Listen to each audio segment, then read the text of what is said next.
Psachim Daf Kafalef Amudalev, bonjour. Baruch Hashem, aujourd'hui nous allons terminer le premier Pérec. On a compris, Baruch Hashem,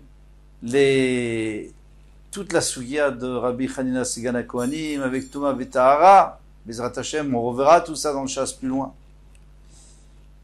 Mais en attendant, on va terminer le Pérec. Alors, on avait vu que lorsqu'il y avait une jarre de Trouma Tehora qui était dans un pressoir, elle s'est brisée, c'est en train de couler.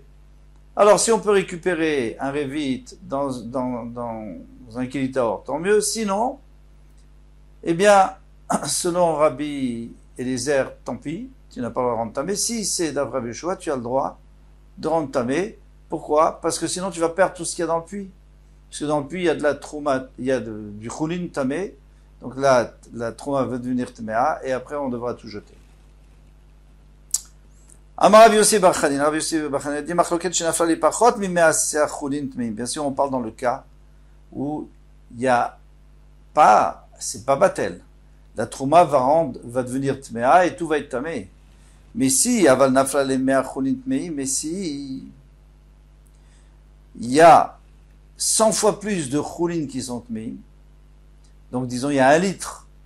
Bon, dans le jar, il y a plus qu'un litre. Mais admettons qu'il y aurait 1 litre. Et il y a 100 litres de choulin tmeim à l'intérieur. Alors, on sait très bien que la trouma est bétéla, est annulée. C'est comme s'il n'y avait pas de trouma. Et on peut tout à fait le boire. Quelqu'un qui n'est pas makpid de boire, par exemple, un Israël qui est pas makpid, ça ne dérange pas de boire du tamé. Choulin tmeim, donc il peut. Et même celui qui est makpid, il peut le boire lorsqu'il est tamé. De toutes les façons, il est déjà tamé. Maintenant, d'après la Torah, c'est déjà batel, c'est déjà annulé. La trouma est batel berov, puisque c'est min bemino, puisque c'est du vin dans du vin. Donc ça se mélange et c'est batel berov. On va d'après le rov. Mais d'après les chachamim, il faut 100 fois plus. Ivrei akol, selon tout le monde, teret vetitamé, on la laisse descendre et elle va se mélanger avec le reste et c'est pas grave. Et il ne faut pas la rendre méa avec la main. Tanya Namiachi, une brata qui dit ainsi aussi, il y a une crue, une jarre qui s'est cassée dans le pressoir d'en haut, Vetartea mer choulin, et en bas, et dans le puits, il y a 100 parts de choulin, même qui sont déjà tmeim, mode Rabbi Eliezer Rabbi Yoshua, il est d'accord avec Rabbi Yoshua. Si il peut sauver Révit Betahara, un Révit Betahara, alors il doit le sauver, puis le reste, ça tombera. Yatzil. Et sinon, Teret Vetitame, laisse-la descendre et tomber. Valit Maïnaveyad, il ne faut pas la rentamer avec le Keli qui serait tamé pour la récupérer. Alors, on me demande, Aïe modé Rabbi Eliezer, les Rabbi Yoshua, mais c'est pas Rabbi Eliezer qui est modé avec Rabbi Yoshua, parce que Rabbi Eliezer, lui, de toutes les façons, il a toujours dit ça, il a toujours dit qu'il faut laisser. Il ne faut pas prendre. Il ne faut pas être métamé Veyadaïm. Modé Rabbi Yoshua, le Rabbi Eliezer, Rabbi Yoshua qui dit que normalement on récupère et on la rentre méa, et ici il dit qu'on la laisse, de toute façon on n'a rien perdu. Alors, Modé Rabbi Yoshua, le Rabbi Eliezer, il fallait dire Amarava, Rava dit pour. Alors on va inverser, on va dire que c'est Rabbi Yoshua qui est d'accord avec Rabbi Eliezer. Ravuna Berede Rabbi Yoshua, Amar Leolam Lotipor. Il dit non, tu n'es pas obligé d'inverser, tu n'es pas obligé de parler de ce cas, on parle du cas d'avant. Avant que ça tombe. Avant que, s'il peut récupérer un Révit, on a dit qu'il faut récupérer le Révit d'après tout le monde, soit d'après Rabbi Eliezer et soit d'après Yoshua. Achabe Maeskia, de quoi on parle? Bekili chez Tocho Taor Vegabo Tamé. L'intérieur du Keli, il est Taor, on va expliquer comment, et l'extérieur est Tamé. Maod et Tema, qu'est-ce que tu aurais pu dire? Nixor, Dilma, Naga, Gabo, Betrouma. J'aurais pu croire que, on a peur que l'extérieur va aussi toucher la Trouma et va la rendre méa. Kamash Malan, ça va nous faire apprendre que non, que Rem Rabbi Eliezer, il permet normalement Rabbi Eliezer il machmir, il a peur de rendre tamé la Trouma. Et là, il sera d'accord. Très bien. Maintenant, comment est-ce qu'on peut trouver un tamé qui est tamé moitié-moitié? Comment ça se passe? Ici, on parle d'un keli, comme on a déjà vu, mais on n'a pas expliqué ça. On a vu qu'il existe un keli tamé midirabanan. Parce que midoraita, un keli ne peut prendre la touma que d'un avatuma. Maintenant, midirabanan, on avait dit qu'un mashkin peuvent rendre meim midirabanan le Kéli. Mais attention, les Chachamim n'ont pas été tellement machmirim, tellement exigeants. Et ils ont dit que si les mashkins, si les boissons, les liquides ont touché l'extérieur du Kéli, il n'y a que l'extérieur qui est tamé. Donc l'intérieur est tao. Voilà notre cas. Adran alach, on a terminé. Or l'herba asar, Baruch Hashem. Et maintenant, on va commencer. Kol shash et mutar lechol. Alors, on va recommencer à parler de ce qu'on avait vu au début. Quand est-ce qu'on peut manger, jusqu'à quelle heure on peut manger, à partir de quelle heure, vendre au goy, etc. On va rentrer dans les détails. On n'a pas tellement eu le loisir de le faire dans le premier pérec. Kol shash et mutar lechol ma'achila be'ema la chaya ve'la ofot. Tout le temps où tu peux manger, tu peux donner à manger à la BMA, donc l'animal, la chaya, la bête sauvage, vela ofot, et les oiseaux. Umochan anochi, et il peut vendre un goy, umotar be'anato, il a le droit d'en profiter. Attention, il y a un problème ici. Parce que nous, on sait qu'il y a d'abord le temps où on peut manger jusqu'à la fin de la 4e heure, et après, il y a le temps où on a le droit de donner aux animaux et en profiter et vendre, c'est jusqu'à la fin de la 5e heure, et après, on peut plus. Ici, il dit que c'est tout en même temps. Donc, ça va pas d'après Rabbi Yehuda, on va voir. Et les Chaora, on parle de la 5e heure. Avar Zmano, et passer cette 5e heure, Asur Be'anato. On n'a plus le droit d'en profiter. Velo Yasik Botano Vekereim. Tu n'as même pas le droit de chauffer un four avec, bien que on va pas en profiter directement, ça va être indirect, on n'a pas le droit. Rabbi Yehuda Omer, en biur chametz el asrifa. Rabbi Yehuda dit, il n'y a pas de biur chametz seulement par d'asrifa. La mitzvah, c'est de brûler le chametz. Les chachamim disent, af mefarer. On peut même l'émietter, vézorer la ruach, et le jeter au vent pour qu'il se disperse et qu'il ne soit pas un morceau en même temps. Donc c'est complètement dispersé. Alors est-ce qu'il faut mettre une virgule ou pas ici? Si on met une virgule, ça veut dire que au matilayam, ou alors on la jette à la mer entière. Et si on met pas de virgule, au matilayam, c'est-à-dire qu'il faut d'abord l'émettre et après le jeter à la mer. Ça on verra dans le Gemara, Bezrat Hashem. Kol shash mutar lechol ma'achi, il nous dit la Gemara, tout le moment où tu as le droit de manger, tu peux aussi donner à manger aux animaux. Kol shash no mutar lechol et no ma'achi. Mais quand tu peux plus manger, tu peux pas non plus donner aux animaux. Les mad matin de l'ok Rabbi Yehuda, c'est sûr, c'est pas comme Rabbi Yehuda. Des Rabbi Yehuda qu'on a vu dans notre Mishnah au début, dans la première Mishnah.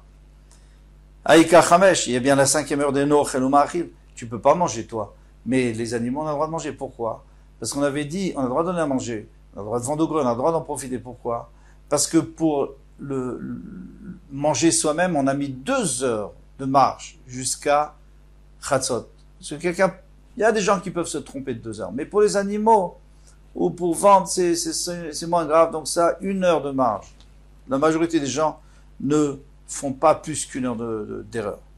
Detnad, comme on a vu dans la Mishnah, Rabbi Meir Omer, Ochlin Kol Chamesh, on peut manger toute la 5e heure. Mais Sorfim Bitre Shesh, et on doit brûler au début de la 6e heure. Rabbi Yehuda Omer, Ochlin Kol Arba. Rabbi Yehuda dit qu'on peut manger toute la 4e heure. Vetolin Kol Chamesh. Et la 5e heure, on suspend. Ça veut dire qu'on ne peut pas manger. Mais on a le droit d'en profiter. Vesorfim betriat shesh. Et on brûle au début de la 6e heure. Venamaï, Rabbi Meir. Alors qu'est-ce que tu vas dire? Tu vas dire que c'est Rabbi Meir, ça marche très bien. Moi je pense que ça marche très bien d'après Rabbi Meir. Parce que Rabbi Meir, qu'est-ce qu'il dit? Il dit qu'on peut manger, on peut donner aux animaux, on peut en profiter, on peut vendre, on peut tout faire pendant la 5e heure. La 6e heure, non.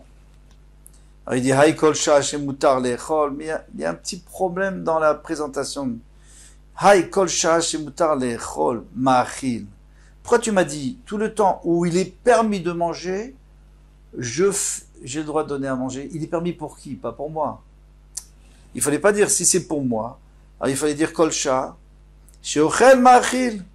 Qu'est-ce que tu me dis, c'est permis? Dis, quand je peux manger, je donne à manger à mes animaux. Et rajouter un mot pour rien. Donc ça sous-entend que c'est quelqu'un d'autre qui peut manger, mais moi je peux plus manger. Alors, ça va d'après qui? Amarava Baroula Matitin Rabban Gamliel, ça va d'après Rabban Gamliel, et là ça marche très très bien. L'Etnan, parce qu'on a enseigné Rabban Gamliel Omer, Choulin Nechalim Kol Arba. Choulin, on peut le manger comme Rabbi Yehuda, jusqu'à la fin de la 4e heure. Trouma kol chamesh. Mais attention, la trouma, on peut la manger même la 5e heure. Pourquoi? Parce qu'on ne brûle pas de la trouma qu'on peut encore utiliser. Et on ne doit pas jeter de la trouma si on peut encore l'utiliser. Donc les chacham, ils m'ont dit, puisque la majorité des gens ne se trompent pas de plus qu'1 heure, donc la 5e heure, on peut encore le manger. Le choulin, c'est pas grave. Tu le brûles, c'est pas grave. Mais la trouma, non. Les sorfi mitriat chesh, il faut brûler au début de la 6e heure. V'achri kamar, ainsi il a dit, kol shachem mutar lechol. Alors maintenant, on va expliquer notre Mishnah. Quand on a vu dans la Mishnah, tout moment où on a le droit de manger au Kohen, bitrouma, Israël marchi, alors Israël fait manger le choulin le bémar. C'est pour ça qu'on a dit en 2 temps, kol shachem mutar lechol, pas pour moi, c'est mutar pour le Kohen, moi je peux donner à mes animaux. La chaya vers la ofot pour les bêtes sauvages et les oiseaux. Lama les limites nebem. Après, tu as besoin de m'enseigner l'animal. Lama les limites nechaya, l'animal domestique, et pourquoi tu dois me parler de la chaya. La chaya, ça peut être une bête que j'ai pris à la maison, une bête apprivoisée. Je sais pas, un lapin. Tzricha. On en a besoin. Dis, Tana Bema, si tu avais enseigné Bema à une bête, je sais pas si un lapin, c'est une chaya. Il faut voir. Bon, bref, il y a des gens qui ont à la maison des bêtes sauvages apprivoisées. Dis, Tana Bema, s'il avait enseigné Bema, dit Mishaïra Chazela. Il dit une Bema, normalement une vache ou une chèvre. Si elle finit pas le chametz, je vais le voir. Elle va pas le cacher. Alors je vais le brûler. Aval chaya de meshaira kamitzna, là. Mais la chaya, elle a l'habitude de cacher, parce que la chaya, normalement, la bête sauvage, elle a ce réflexe, puisqu'elle n'a pas toujours à manger, puisqu'elle n'a pas de maître, en général. Donc elle cache ce qui lui reste pour la suite. Imalo, j'aurais dit non. Alors ça veut dire qu'il y a peut-être du chametz dans mon reshoot. Vite, un chaya ici, tu avais enseigné la chaya. La bête sauvage mishum de meshaira miyam matznea, parce que quand elle le laisse, elle va le cacher, alors au moins tu vas pas le voir, donc il n'y aura pas Balirae, Rachidi Balirae, il n'y aura même pas, Tosfot nous dit Balimatse, pourquoi? Parce que tu peux pas la trouver, elle cache tellement bien que tu vas pas la trouver comme ça, facilement. Aval Behema, mais une Behema Zimni de Meshaïra, Velomasi Kedate, des fois elle va le laisser, et toi tu vas pas aller à l'étape, tu vas pas remarquer qu'elle l'a laissé. Et donc il y a du Chametz visible. Veka Yale, Balirae ou Balimatse, il y aura Balirae ou Balimatse. Et malo, j'aurais pu croire que non. C'est pour ça qu'on a eu besoin. Mais si tu me dis, mais tout le monde fait bitoul. On a une obligation de faire bitoul. Donc moi j'ai annulé Mohamed. Alors qu'est-ce que ça peut faire s'il en reste? Qu'il soit caché ou pas caché? Il n'y a pas Badira ou Banimatse, il n'est plus à moi. La réponse est simple. C'est que moi j'ai annulé hier mon Chametz. Hier j'ai annulé mon Chametz. Que je voulais pas manger. Mais ce chametz, puisque je l'ai gardé pour le manger ou pour donner aux animaux, donc je l'ai pas annulé. Et maintenant, comme moi, mon chametz, je l'ai fini, et celui que je donne aux animaux, je pense qu'il l'a fini, puisque il n'y a pas de raison, donc je l'annule pas une 2e fois. Alors c'est pour ça. Nous, en fin de compte, on a institué qu'il faut toujours annuler au moment où on brûle. Oui, mais il y a des gens qui brûlent plus tôt. Ça aussi, c'est un problème. Si tu brûles à la fin, à la 6e heure, d'accord. Et si quelqu'un brûle à la 4e heure, alors il y aura du chametz il aura dit, j'annule tout le chametz, mais le chametz que tu as donné à tes animaux, tu n'as pas annulé. Ofot là m'a dit, maintenant pourquoi tu m'as dit ofot des oiseaux?